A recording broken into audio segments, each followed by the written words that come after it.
Yuna stood in her chambers in the imperial palace, staring at the cold stars through her window. Her pale blue skin looked almost gray in the dim light, and her silver eyes held no emotion. She had learned long ago to hide what she felt. Feelings were weakness in this palace. Feelings got you hurt. Her father, the emperor, had summoned her that morning. She had knelt before his throne while he explained her fate in the same voice he used to discuss trade agreements. She was to marry a human from Earth, the planet that had defeated their mighty empire in just 3 years of war. You will go to them as part of the peace treaty, her father had said. You will represent our empire. Yuna had wanted to laugh. Represent the empire? She was the third daughter, the forgotten one. Her older sister was beautiful and clever. Her older brother was strong and destined to rule. And Yuna was simply there. A spare piece in a game she had never been invited to play. Now she understood why she existed. She was expendable, easy to give away. The transport ship came for her 2 days later. Her mother did not come to say goodbye. Her siblings sent formal messages wishing her well. Her father did not appear at all. Yuna boarded the ship with 2 small bags containing everything she owned. As the vessel lifted off from Velaran soil, she did not look back. There was nothing to look back at. The journey to the diplomatic station took 6 days. During that time, Yuna prepared herself for what was coming. She had heard stories about humans her entire life. They were violent creatures, barely civilized. They fought with passion instead of strategy. They were emotional, unpredictable, and dangerous. Her new husband would probably be some kind of military brute. A warrior who wanted a Valoran wife as a trophy. Proof of his victory over her people. She would be displayed at parties and events, a symbol of human dominance. Or perhaps, he would be cruel in private, taking out his hatred for her species on her body. Yuna had decided she would endure it. She had endured being invisible her whole life. She could endure this too. The diplomatic station orbited a neutral moon. It was a massive structure made of metal and glass, designed by both human and alien architects. Yuna thought it was ugly. Too many colors. Too much chaos. A human officer met her at the docking bay. He was young, perhaps 30 in human years. He had black hair, calm, dark eyes, and a face that seemed designed for silence. He wore a simple military uniform with no medals or decorations. "Princess Yuna," he said, and bowed.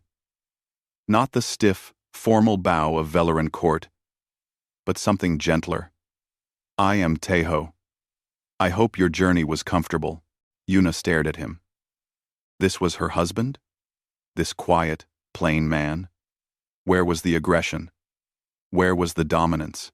"It was acceptable," she said coldly. Teho nodded as if her cold tone was perfectly normal. "Your quarters are ready. Please follow me." He walked ahead of her through the station corridors, pointing out various facilities as they passed. The medical bay, the dining hall, the observation deck. His voice was calm and even, never rising, never demanding her attention. Yuna followed in silence, waiting for the trap. There was always a trap. Their quarters were larger than she expected. 2 bedrooms, a common area, a small kitchen, human furniture. But someone had added Valoran decorations. Purple silk curtains, a painting of the Valoran moons. Small touches that made no sense to her. "I asked them to bring some things from your homeworld," Teho said, noticing her gaze. Yuna did not know what to say. "Comfortable?" "The larger bedroom is yours," Teho continued. "I will take the smaller one. If you need anything, please let me know." He gave her another small bow and retreated to his room, closing the door softly behind him. Yuna stood alone in the common area, her bags still in her hands. She felt strange, off balance. This was not what she had expected. Not at all. That night, she could not sleep. She lay in the large bed, surrounded by expensive sheets that smelled like nothing familiar, and listened to the silence. No shouting.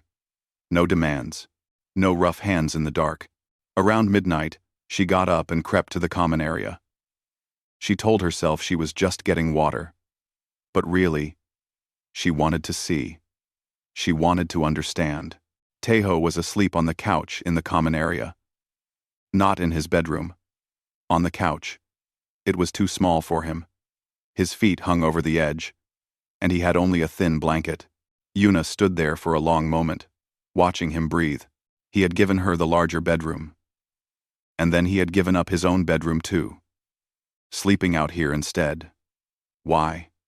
It made no sense. What did he gain from this? She returned to her room without the water she had claimed to need. The next morning, Tejo was already awake when she emerged. He had made breakfast. Human food, strange and colorful, but arranged neatly on plates. "Good morning," he said. "I made some food. Please eat if you are hungry. If you do not like it, I can find something else." Yuna sat down across from him. The food was too sweet, and the textures were wrong. But she ate it anyway. Tejo ate quietly, not staring at her, not demanding conversation. He read something on a small screen and sipped his drink. "Why did you sleep on the couch?" Yuna asked suddenly. Tejo looked up. "The second bedroom is being used for storage right now. They said they would clear it out tomorrow. I did not want to disturb you by sharing a room. You could have made me sleep on the couch. Why would I do that?" Yuna had no answer.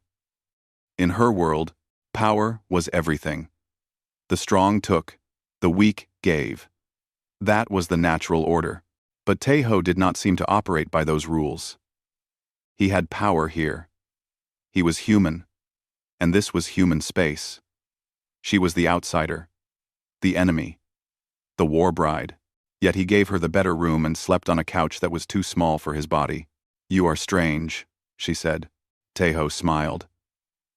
It was small and brief, but real.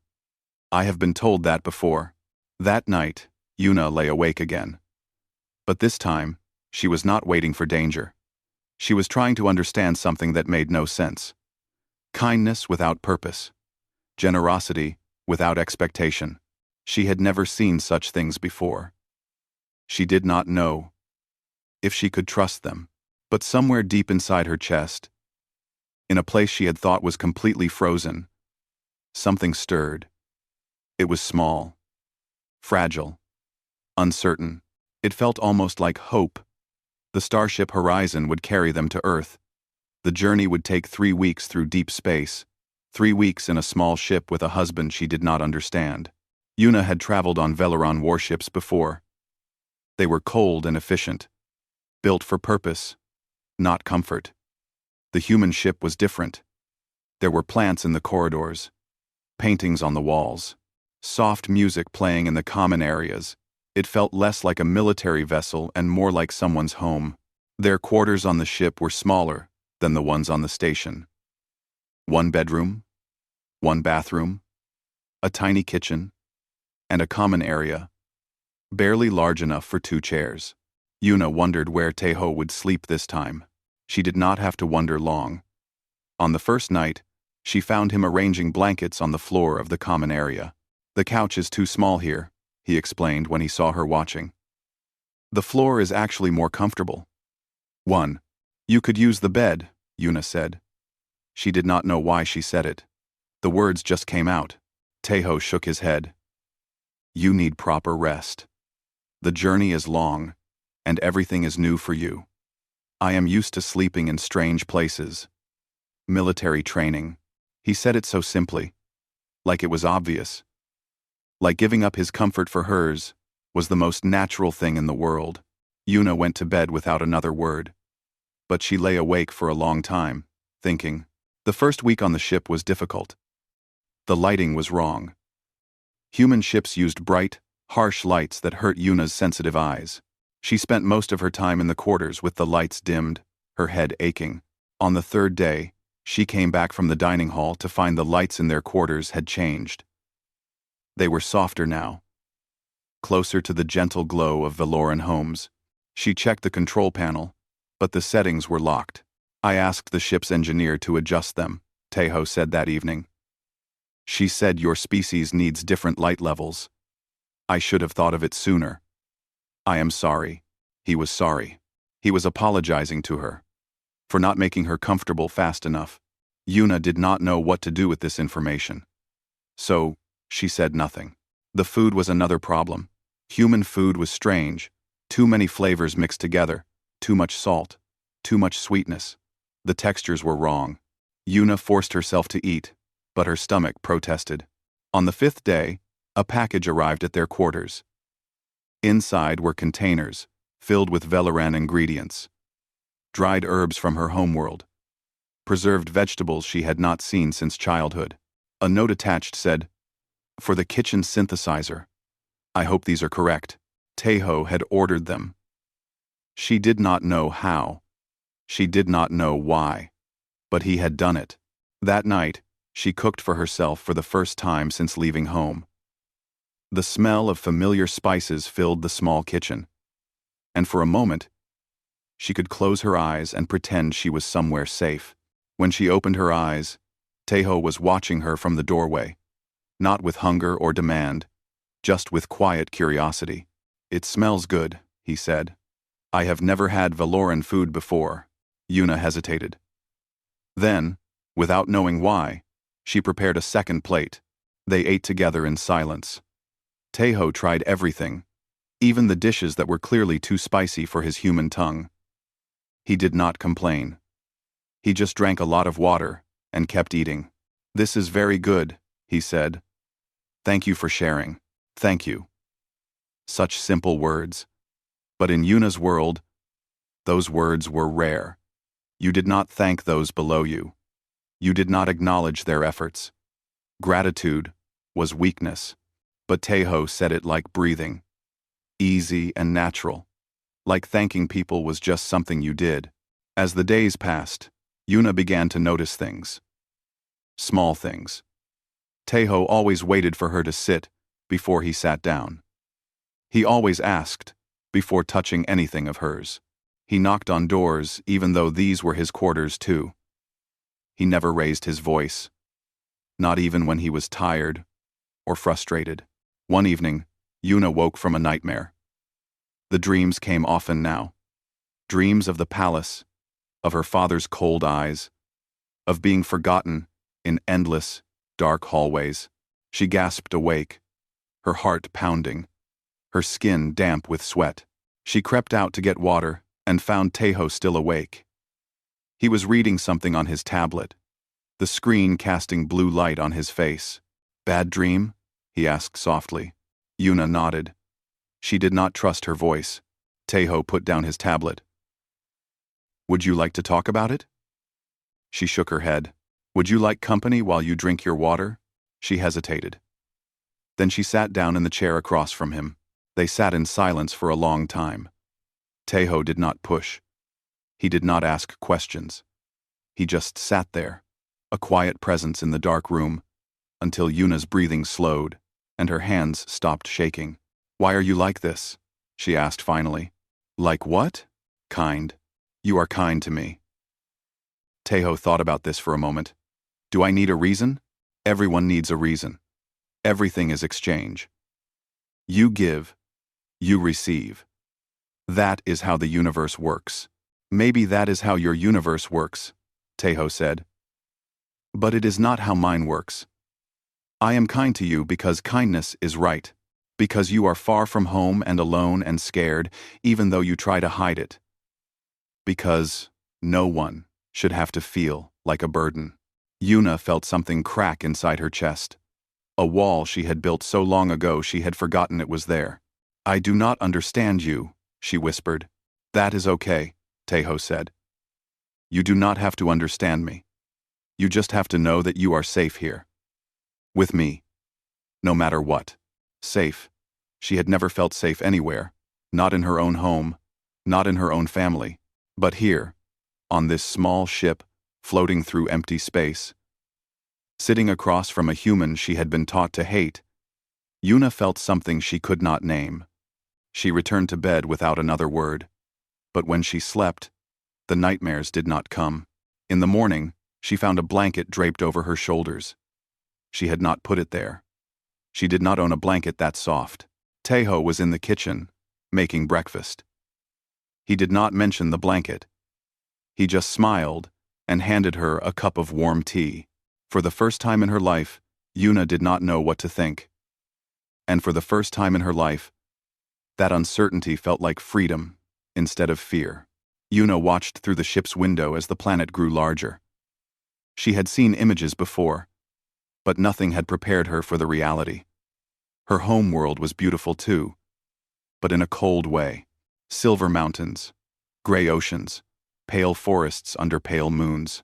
Earth looked warm, messy, full of chaos and color. That is where I grew up, Teho said, standing beside her. He pointed to a peninsula on the eastern edge of a large continent. My family still lives there. Near the sea, his family. Yuna had not thought much about his family. In Velaran culture, you married the person, not their relatives. But humans were different. Humans lived in close groups, tangled together in ways that seemed suffocating to her. They want to meet you, Teho said. No rush. Everything with him was at her pace. Her comfort. Her choice. They landed at a spaceport and took a smaller transport to the coastal city where Teho's family lived. The air smelled different here. Salt and green things, and something Yuna could not identify. Rain, Teho told her. The house was small by Valoran standards. 2 floors, a garden in front, white walls with a blue roof. Wind chimes hung by the door, making soft music in the breeze. Yuna's chest felt tight. This was nothing like the palace she had grown up in. The palace had been vast and cold, full of empty rooms and echoing halls. This house looked like someone actually lived in it, like someone cared for it. The door opened before they reached it. A small woman with gray hair and warm eyes rushed out, her arms already open. My son, she cried, and threw herself at Teho. He caught her with practiced ease, hugging her tight. Hello, mother. The woman pulled back and immediately turned to Yuna. Her eyes were bright with tears, but she was smiling. And you must be Yuna. Welcome, welcome. I am Unji. Come inside. Come inside. You must be hungry. Before Yuna could respond, Unji had taken her hand and was pulling her toward the house. The grip was gentle but firm. The way you might hold the hand of a child you were guiding through a crowd. Inside, the house was warm and cluttered.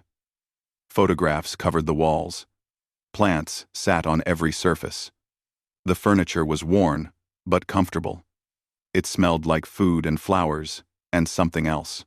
Something Yuna did not recognize until much later. It smelled like home. 2 more people waited in the main room. An older man, with Teho's quiet face, and a young woman with bright eyes and an eager smile. This is my father, Dongwu, Teho said, and my sister, Somi. Dongwu nodded at Yuna. A simple gesture, but not unfriendly. He reminded her of Teho, a man of few words. Somi had no such restraint. She bounced forward, stopping just short of touching Yuna. Is it true your people have silver eyes? Can you see in the dark? What is music like on your planet? Do you have pets? What is your favorite color? Somi, Teho said gently. Sorry. Somi stepped back, still grinning. I am just excited. I have never met a Valoran before. I have so many questions. Yuna did not know what to say. No one had ever been excited to meet her. She was the invisible princess, the one nobody noticed. Come, sit. Yunji insisted, guiding Yuna to the best chair in the room. It was soft and faced the window, offering a view of the garden. Rest. I will bring food. She disappeared into the kitchen. Yuna could hear her moving around, humming to herself. Dinner was chaos. Not the organized, formal chaos of Velaran state dinners. Real chaos. Dishes were passed back and forth. Conversations overlapped, Somi argued with her father about something Yuna did not understand. Unji kept putting more food on everyone's plates, insisting they were too thin. At one point, Somi and Dongwu both reached for the last dumpling at the same time. I saw it first, Somi declared. I am older, Dongwu replied. That means you have had more dumplings in your life. I need to catch up. Taeho reached over, plucked the dumpling from the plate, and put it on Yuna's plate. She is the guest, he said simply. Both Somi and Dongwu accepted this without argument, as if the guest getting the last dumpling was a universal law they had simply forgotten. Yuna looked down at the dumpling. It was small and simple, nothing like the elaborate dishes served in the palace. But her eyes were burning. No one had ever fought over her before. No one had ever given her the last of anything.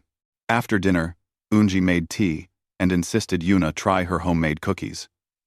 They were too sweet for Valoran taste, but Yuna ate 3 of them anyway. Because Unji watched, with such hope, because rejecting them felt impossible. Later that night, Yuna could not sleep. She wandered downstairs and found Unji still in the kitchen, washing dishes by hand, even though the house had machines that could do it. Cannot sleep? Unji asked kindly. Yuna shook her head. Sit.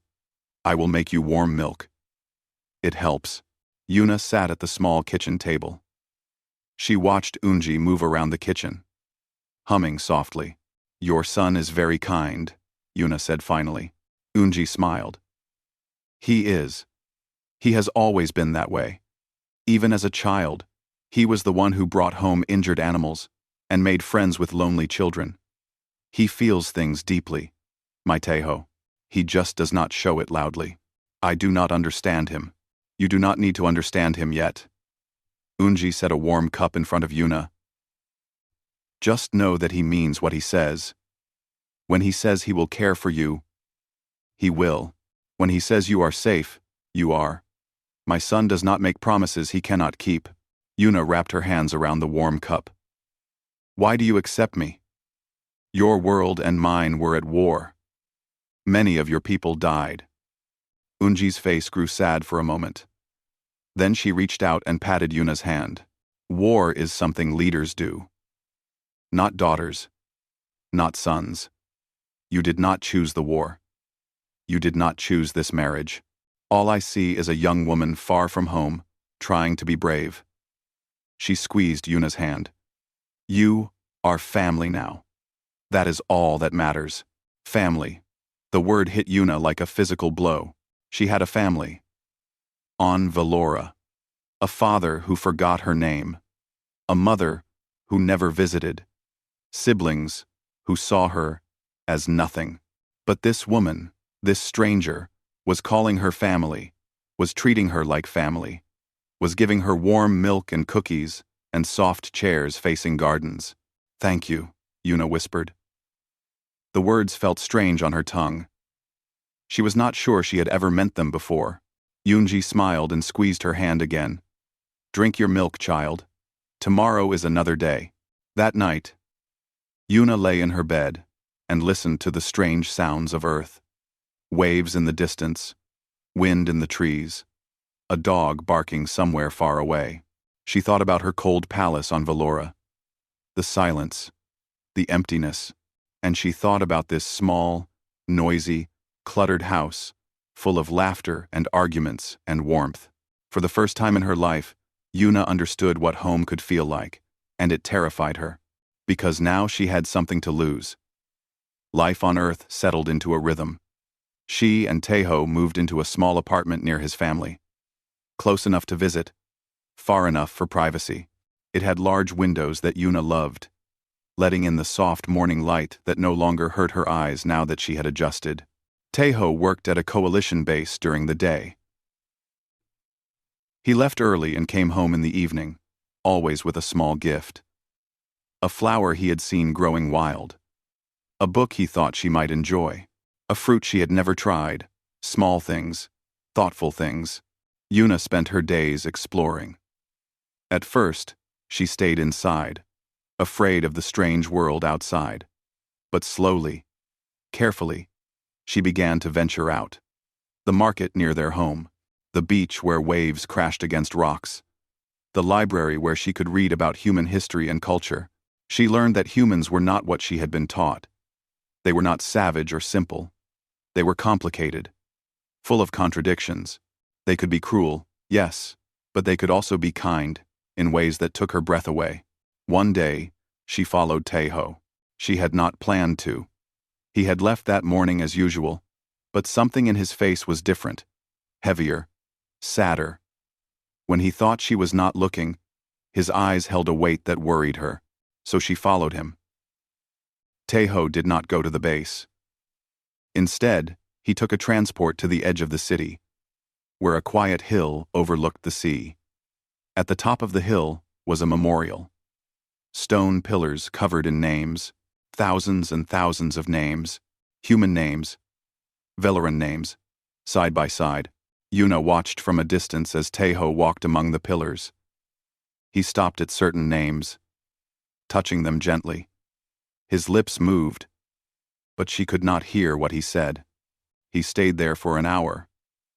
Then he sat on a bench facing the sea and stared at the horizon until the sun began to set. Yuna slipped away before he could see her. That night, she asked him about the memorial. His face showed surprise, then understanding. "You followed me," he said. "I was worried." Another surprise crossed his face, as if her worry was unexpected. As if he did not think he was worth worrying about. "I go there every month," he said finally. "To remember. To honor. You honor Velarans too. They were people too. They had families. Dreams. Futures. The war took those from everyone. Not just humans." Yuna sat beside him on the small couch. "You lost someone." Taeho was quiet for a long moment. "My friend. His name was Jinho. We grew up together, joined the military together. He died in the 3rd year of the war. A Velaran attack on a supply station. I am sorry." "I know."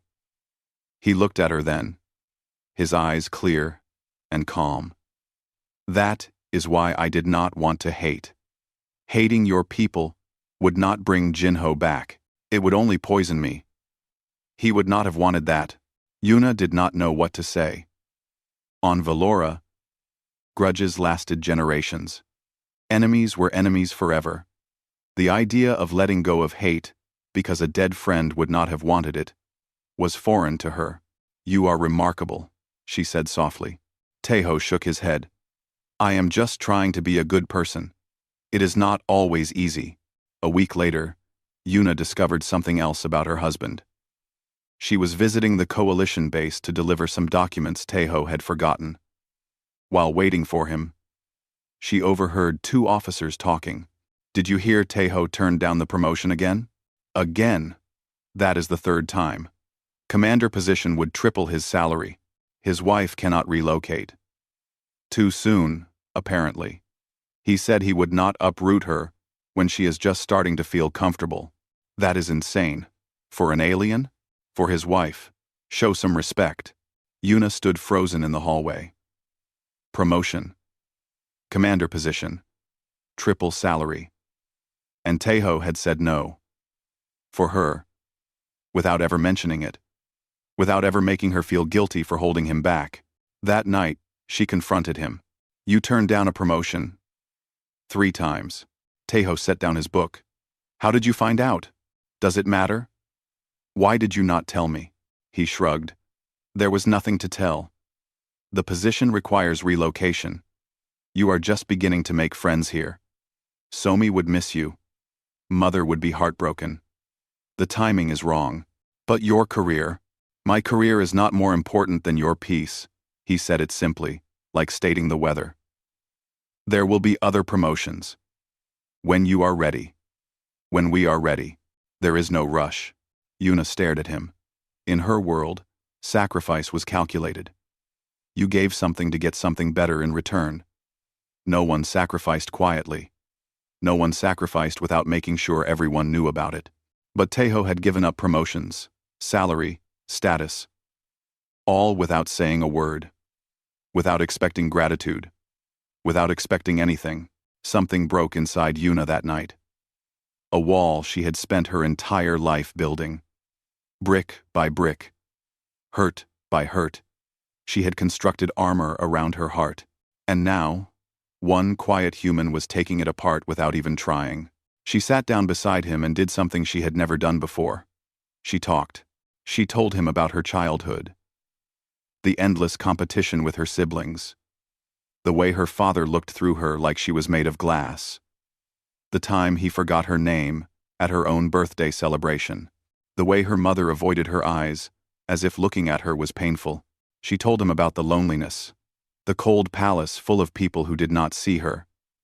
The years of trying to be good enough, smart enough, useful enough to be noticed. The eventual realization that nothing she did would ever matter. Tejo listened. He did not interrupt. He did not offer solutions or empty words. He just listened. When she finished, her cheeks were wet with tears she did not remember crying. That must have been very hard, Tejo said quietly. Not, I am sorry. Not, that is terrible. Just acknowledgement. Just recognition. That her pain was real and valid. Yuna laughed, a wet and broken sound. I do not always, Tejo said. I just try to hear what people actually need, not what I think they need. He reached out slowly, giving her time to pull away. When she did not, he took her hand. It was the first time he had touched her since their wedding ceremony. His hand was warm and steady, solid, safe. You are seen here, he said. You are valued here. Not for what you can do or what you represent. Just for being you. Yuna squeezed his hand and let the tears fall. That night, she did not sleep in the separate bedroom they maintained out of politeness. She fell asleep on the couch. Her hand, still in his. Her head on his shoulder. And for the first time in her life, the cold place in her chest began to feel warm. Yuna was making breakfast when the communication screen in the living room activated on its own. Imperial override codes. Only someone very powerful could do that. The face that appeared was familiar and unwelcome. Her brother, Hyun, Crown Prince of the Velaran Empire. His silver eyes were cold, and his pale blue features held the same arrogance they always had. Sister, he said. The word held no warmth. You look well. Earth seems to agree with you. Yuna set down her cooking utensils and walked slowly to face the screen. Hyun. To what do I owe this honor? Our father is dying, Hyun said it without emotion, like reporting the weather. The physicians say he has weeks at most, perhaps days. Yuna felt nothing. She waited for sadness, grief, anything. But there was only emptiness. Her father had never been a father to her. He had been a distant figure on a throne, someone who forgot she existed. I see, she said carefully. Why are you telling me this? Because you will return home, of course. Hyun's voice sharpened. For the funeral. For the transition of power. For your duty to the Empire. My duty to the Empire was fulfilled when I married a human for your peace treaty. Hyun's eyes narrowed. Do not be difficult, Yuna. The political situation has changed. The peace treaty was a mistake. Father's weakness. I intend to correct that weakness when I take the throne. Yuna's blood ran cold. What do you mean? I mean the Valoran Empire will rise again. And you will play your part. Your marriage to the human has given you access to coalition intelligence, coalition society, coalition trust. That information is valuable. You want me to be a spy. I want you to be useful. For once in your life. Hyun leaned closer to the screen. Return home, sister. Provide the information we need. And perhaps, when the Empire is restored to its rightful glory, you will finally earn Father's respect. Father's respect. The words hit her like a blow. For years, she had dreamed of those words, had worked and struggled and sacrificed for even a moment of her father's approval. But now, hearing them from Hyun's cruel mouth, they sounded hollow, empty. Worthless. And if I refuse? Yuna asked. Hyun smiled. It was not a kind smile. Then you are a traitor to your people. And traitors have no place in the new empire. Their families have no place either. Perhaps your human's family would like to visit Valora. I hear we have lovely prison facilities. The threat was clear. Come home and spy. Or watch the people she cared about suffer. I will consider your offer, Yuna said, her voice steady despite her racing heart. Consider quickly. You have 3 days to respond. The screen went dark. Yuna stood frozen in the empty room. Her hands were shaking. Her mind was racing. She could run. Take Taeho and his family and disappear into the vastness of space. But Hyun would find them. The Empire had resources, had reach, had patience. She could obey. Return to Valora. Spy on the people who had shown her kindness. Betray the man who had given her everything. Become the tool her family always wanted her to be. Or she could fight. Stand against her brother. Against her empire. Against everything she had been raised to believe. But how? She was just one person. A forgotten princess with no power and no allies. Yuna? She spun around. Taeho stood in the doorway, his face concerned. He must have heard the conversation. These apartments had thin walls. You heard, she said. Some of it. Enough. He walked toward her slowly, his eyes never leaving hers. Are you all right? Yuna laughed bitterly. My father is dying. My brother wants me to betray everything I care about.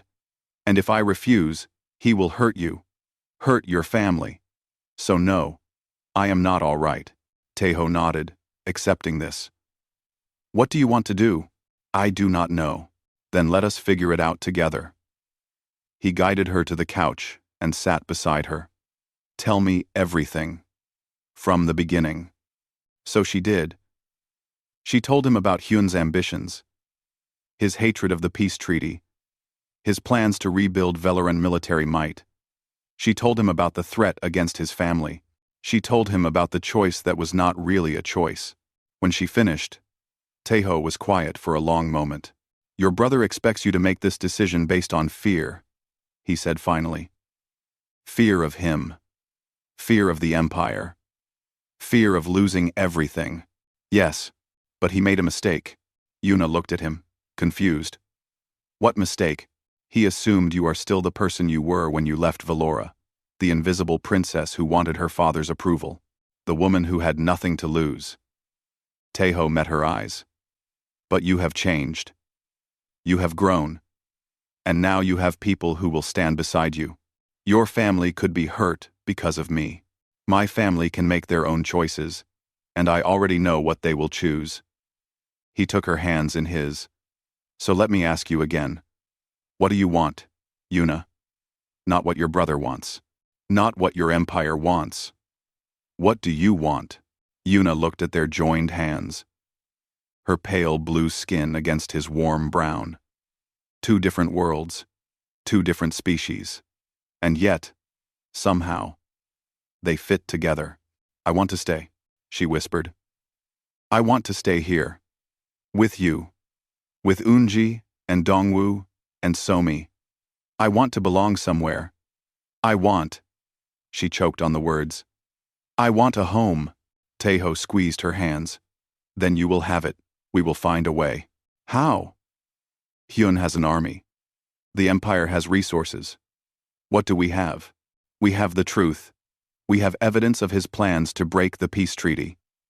We have allies who believe in peace. Taeho's voice was calm but firm, and we have something Hyun will never understand. What? We have each other, and we have hope. He smiled then. Small, but real. In my experience, hope is stronger than fear. It just takes longer to win. Yuna stared at him.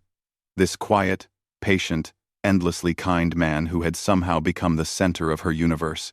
This human who treated her better than her own family ever had. You really believe that? She said. It was not a question. I really do. Yuna took a deep breath. The fear was still there, coiling in her stomach like a cold snake. But beside it, something else was growing. Something warm and fierce and stubborn. Hope. Determination. The wild, desperate courage of someone who finally has something worth fighting for. Then let us fight, she said. Tejo smiled and pulled her close. Together, for the first time, Yuna believed they might actually have a chance. The diplomatic summit was held in the coalition's largest conference center. Representatives from 12 star systems gathered in a massive hall filled with flags and formality. At the center of it all stood the Velaran delegation, their silver uniforms gleaming under harsh lights. Yuna watched from the gallery above, her hands gripping the railing.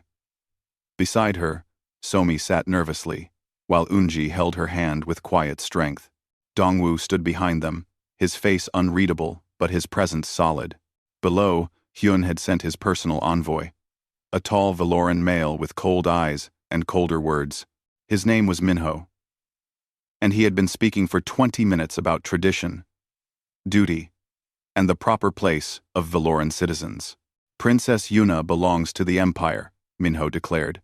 Her marriage was a political arrangement, not a true union. She has no legal standing in coalition space. We demand her immediate return. The coalition council members shifted uncomfortably. They were politicians, not warriors. They wanted peace at any price. And right now, the price was one alien woman. The princess came here willingly, said the coalition chairman, a gray-haired woman with tired eyes. She has committed no crime. On what grounds do you demand her return? She is Valoran royalty. She belongs to Valora. This is not negotiable.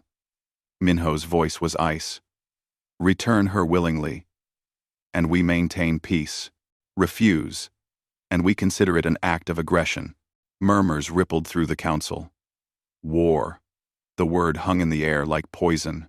Perhaps, one council member suggested weakly, a compromise could be reached. If the princess were to return. Voluntarily. No. The single word cut through the noise. Everyone turned to see a man standing at the entrance of the chamber. Tejo. He wore his military uniform, but no medals, no rank, insignia. He looked like any ordinary soldier. But his voice carried the weight of mountains. Officer Tejo, the chairman said, surprised. This is a diplomatic matter. What is your business here? My business is my wife. Tejo walked forward, his footsteps echoing in the silent hall. The council is discussing her fate as if she were cargo, as if her wishes do not matter. I am here to remind you that she is a person, not a bargaining chip. Minho sneered. You are just a soldier. You have no standing here. I am her husband. I have every standing. Tejo turned to face the council. You are afraid. I understand. War is terrible. No one wants to see more death. But giving in to fear does not prevent war. It only delays it, while making it worse. The chairman leaned forward. Prince Hyun does not want peace. He wants power. He wants to rebuild the Empire's military and strike when the coalition is unprepared. Returning Yuna will not satisfy him. It will only prove that the coalition can be bullied. It will encourage more demands, more threats, more aggression. You cannot prove these accusations, Minho said sharply. Actually, I can. Tejo pulled out a small device. Princess Yuna provided recordings of her communications with Prince Hyun. He openly admitted his plans to break the peace treaty, to use her as a spy, to threaten innocent civilians to ensure her cooperation. He activated the device. Hyun's voice filled the chamber, cold and clear, laying out his plans for war and conquest. The council members listened, in growing horror. When the recording ended, the chamber was silent. This could be fabricated, Minho said, but his voice had lost its confidence. Then investigate. Take the time you need, but do not hand over an innocent woman to a regime that sees her as a tool. Tejo faced Minho directly. You asked if we would risk war for one woman. Let me give you your answer.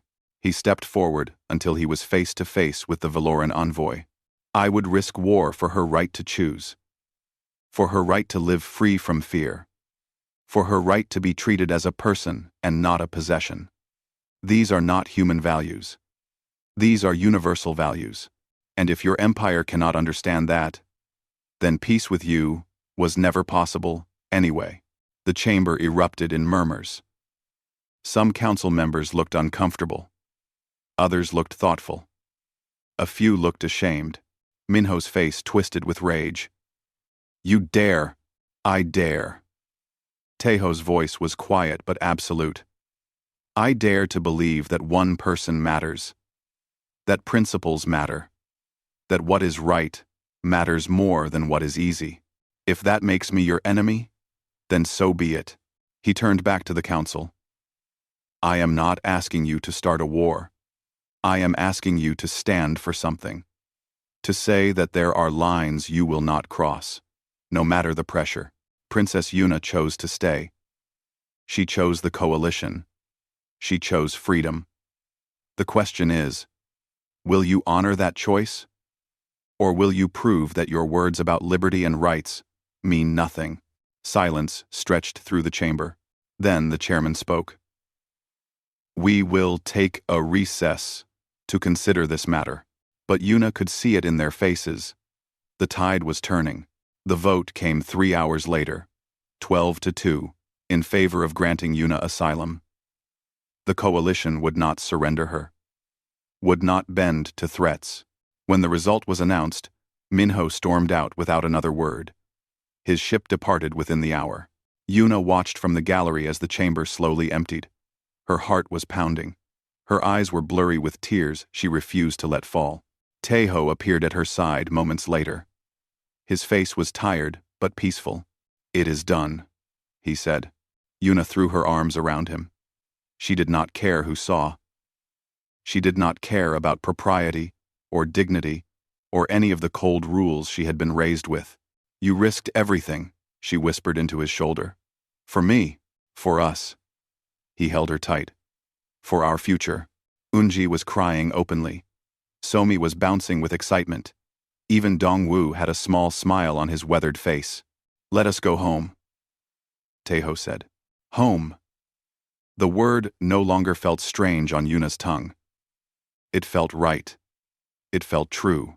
As they walked out of the conference center into the bright afternoon sun, Yuna looked up at the sky. Somewhere out there, Hyun was plotting revenge. The future was uncertain. Danger still waited. But she was not alone anymore. She had a family. She had a home.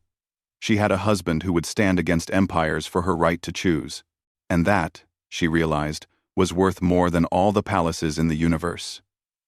Yuna stood on the porch of their small house, watching the sun set over the ocean.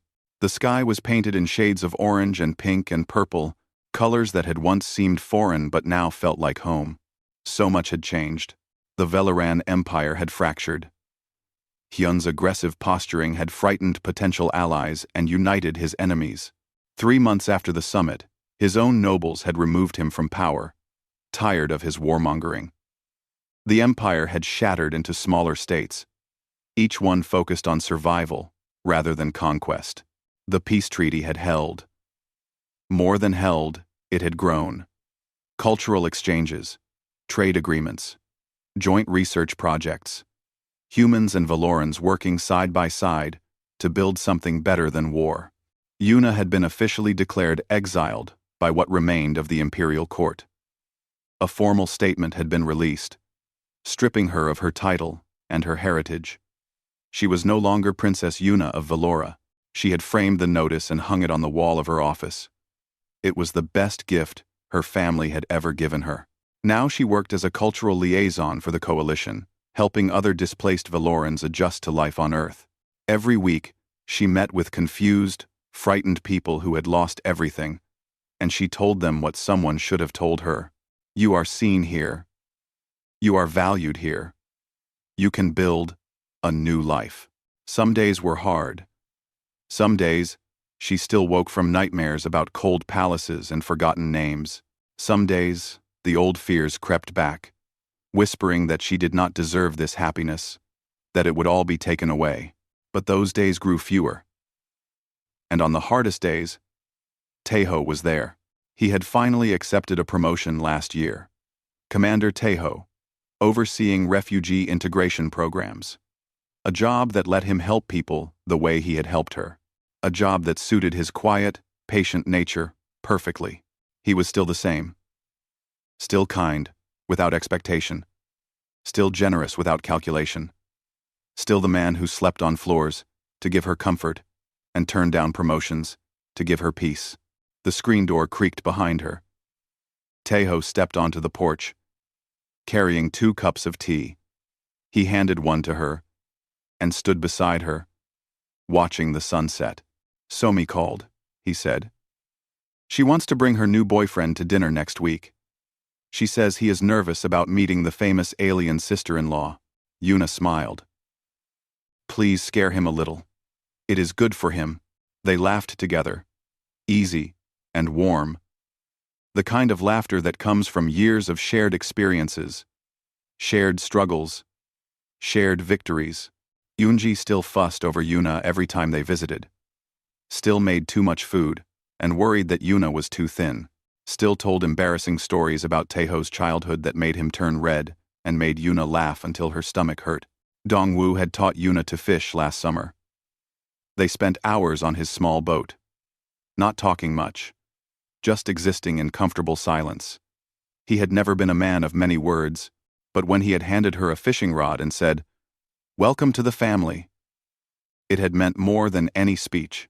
Somi had become the sister Yuna never had. They argued about movies, and traded beauty tips, and talked late into the night about hopes and dreams and fears. Somi had been the one to drag Yuna to her first human concert, where the music was too loud and the crowd was too close. And somehow, it was the best night of Yuna's life. Family. Real family. The kind she had given up hoping for. The sun sank lower, painting the water in liquid gold. Yuna set down her tea and turned to face Tejo. "I need to tell you something," she said. Tejo looked at her, patient as always. "I am listening. When I was sent to you, I thought my life was ending." She paused, gathering words that had been building for years. "I was prepared to endure, to survive, to exist in a cold marriage with a cold stranger until I eventually disappeared. Yuna, let me finish." She took a breath. "But you were not cold. You were not cruel. You gave me kindness when I expected nothing. You gave me patience when I gave you suspicion. You gave me a home when I did not know I needed one." She reached out and took his hands. His warm, steady hands that had held hers through nightmares and fear and joy and peace. "I was wrong," she said. "My life was not ending when I met you. It was just beginning. I just did not know it yet." Tejo's eyes were bright. He squeezed her hands. "I love you," Yuna said. The words came easily now. They had taken 2 years to learn, but they were worth the wait. "I love you for never demanding anything. I love you for seeing me when no one else did. I love you for standing against an empire, for my right to choose." She smiled, feeling tears on her cheeks but not caring. "I love you for teaching me what kindness looks like, for showing me that not all power is cruel, for proving that some people are exactly what they seem to be."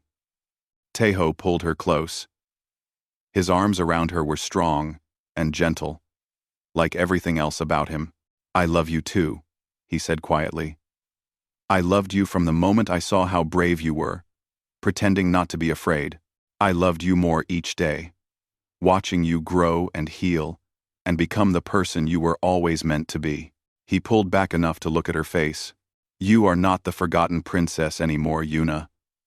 You are my wife, my partner, my home, and I will spend the rest of my life making sure you never feel invisible again."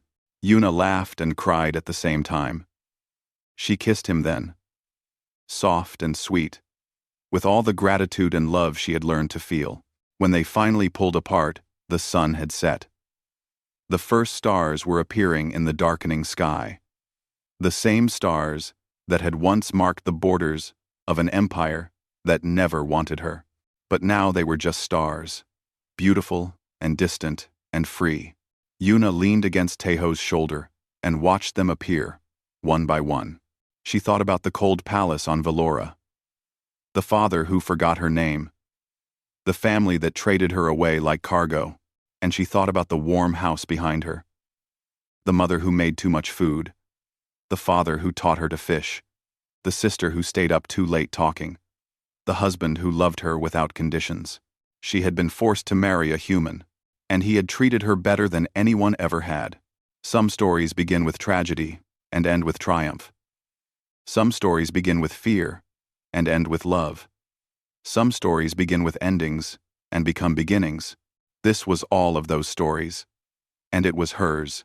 Yuna smiled into the darkness and held her husband's hand. The stars were beautiful tonight. The ocean was singing its endless song. The future was uncertain but full of promise. And Yuna, for the first time in her life, was exactly where she belonged.